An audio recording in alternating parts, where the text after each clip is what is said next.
Could it be? Is there another origin story for the red thread? It turns out that it is. And for those of you whose ideas and goals are about leaving your mark on the world, this one is just for you. I'm Tamsin Webster of tamsinwebster.com, and this is Find the Red Thread.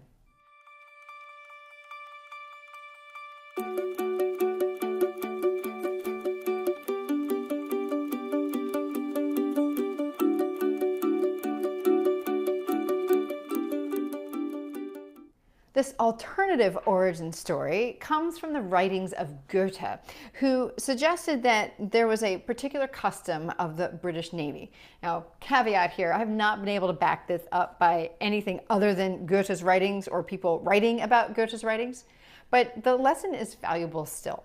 So, Goethe wrote that all the rope used by the British Royal Fleet, from the thickest to the thinnest, is twined in such a way that a red thread runs through all of them. It's impossible to remove the red thread without undoing the rope, and that means that even the smallest piece of rope can be identified as property of the crown.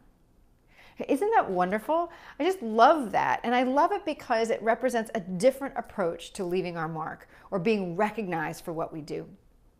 I think a lot of us want to be known for something. We want people to say, oh, that's the work of somebody, or that's the work of this particular person. And a lot of times the advice that we hear is to then stamp it from the outside. Say, this is my graphic identity, this is I've named a thing in a very particular way. And those things are important.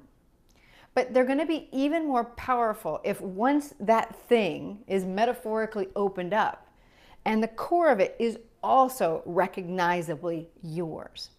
And that core of it, as we've talked about all along, is that red thread. It's the thing that you do. It's the combination of concepts that create change in your world, the things that compel you to act.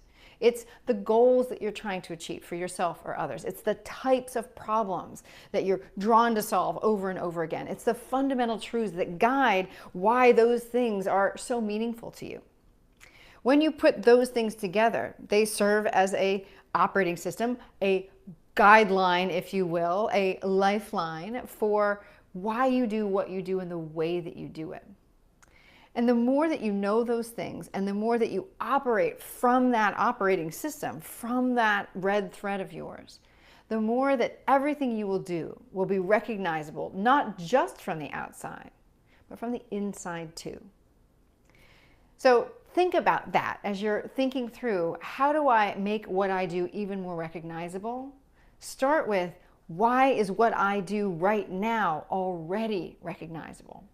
Because it's what's inseparable from you, just like that red thread is from the rope. That is what's most recognizable to other people. I'm Tamsin Webster of tamsinwebster.com. Thanks so much for watching this episode of Find the Red Thread.